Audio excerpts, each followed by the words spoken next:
আজি মই বনাবলৈ লৈছোঁ এই গৰমৰ পৰা পৰিত্ৰাণ পাবলৈ এটা ৰেচিপি আৰু এইটো ল'ৰা ছোৱালীৰ পৰা সৰুৰ পৰা ডাঙৰলৈকে সকলোৱে খাব পাৰে আৰু সকলোৰ পচন্দৰ ৰেচিপি হয় আৰু এই এটা ৰেচিপিতেই আপোনালোকে দহি বৰা আৰু পুস্কাৰ সোৱাদটো পাব। মই এইধৰণে বনাইছোঁ আৰু এতিয়া চাওকচোন ৰেচিপিটো কিমানে ধুনীয়া হৈছে আৰু খুব ধুনীয়া হৈছে। ইয়াৰ নামটো মই নাজানো কিন্তু বনাইছোঁ আৰু এতিয়া চাওকচোন এইটো মই ভাঙিছোঁ আৰু পূৰা দহি বৰাও নহয় আৰু ফুচকাও নহয়। আৰু এতিয়া আহকচোন আমি ৰেচিপিটোলৈ যাওঁ আৰু প্ৰথমে মই তেতেলী লৈ লৈছোঁ। তেতেলীখিনি মই পানীত তিয়াই থৈ দিম। মই মানে বাকীখিনি ৰেডি কৰাৰ আগতে প্ৰথম তেতেলীখিনি মই তিয়াই থৈ দিছোঁ। সেইখিনি কৰোঁতে তেতেলীখিনিও ভালকৈ ফুলি যাবগৈ।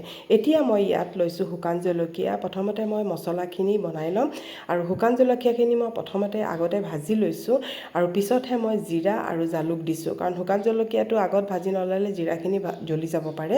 আৰু এতিয়া পিছত এইখিনি হেৰি হৈ গ'ল। এতিয়া এইখিনি ঠাণ্ডা হ'বলৈ থৈছোঁ আৰু এইখিনি মই গোটেই ৰাতি তিয়াই থৈ দিছিলোঁ মগু দালিখিনি আৰু এতিয়া এইখিনি মই পিচি ল'ম। পিছোঁতে একেবাৰে পানী ব্যৱহাৰ কৰিছোঁ মই 2 চামুচ বা 3 চামুচ, বেছি পানী ব্যৱহাৰ নকৰোঁ আৰু এয়া চাওক একেবাৰে ফাইন পিচি লৈছোঁ। এতিয়া মই এটা বাতিত ট্ৰান্সফাৰ কৰিছোঁ আৰু এতিয়া ইয়াত মই লৈছোঁ নিমখটো মই অলপ কমেই ব্যৱহাৰ কৰিছোঁ আৰু লৈছোঁ মই আদাটো মই পিছোঁতে দিবলৈ পাহৰি গৈছিলোঁ। আদা কেঁচা জলকীয়া দিব পাৰে, মই আজি কেঁচা জলকীয়া ব্যৱহাৰ কৰা নাই।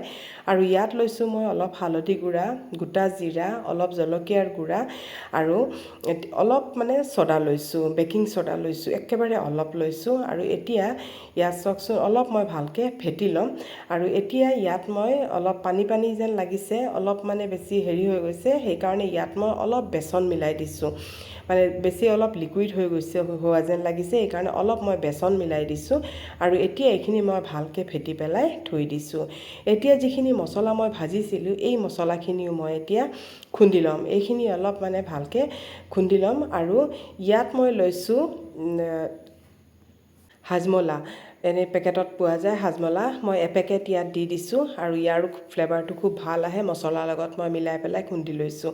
ইয়াত মই আৰু এটা বনাইছোঁ পদিনা, যদি ধনিয়া পাত থাকে দিব পাৰে, মোৰ নাছিলে নাই দিয়া।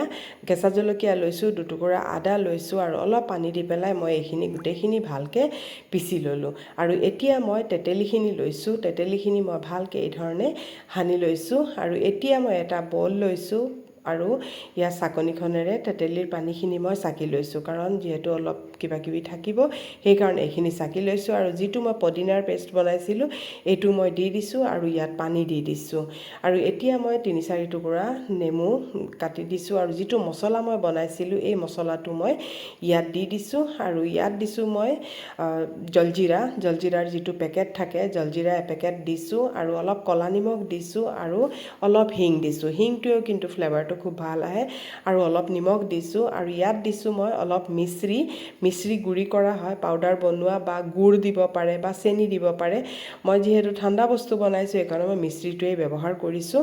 আৰু এতিয়া মই বাতিটো ভৰি পেলাই পূৰা পানী দি দিছোঁ আৰু অলপ মানে নিমখটো কম হোৱা যেন লাগিছিলে সেইকাৰণে মই আৰু অলপ নিমখ দি দিছোঁ আৰু এতিয়া মই বাতিটো থৈ দিছোঁ। এতিয়া মই এইখিনি এটা পকৰি বনাই ল'ম আৰু এই ধৰণে তেলটো পূৰা গৰম হৈ যোৱাত মই এতিয়া পকৰিখিনি দি দিছোঁ আৰু এইখিনিও খুব ধুনীয়াকৈ লগে লগে ফুলি গৈছে। এয়া চাওকচোন কিমান ধুনীয়াকৈ ফুলি গৈছে আৰু এইটো মাটিমাহ দিও বনাব পাৰে। মই আজি মগু দালি দিয়েই বনাইছোঁ, কিন্তু টেষ্ট একেই, তেনেকুৱা কোনো ইমান হেৰি নাই।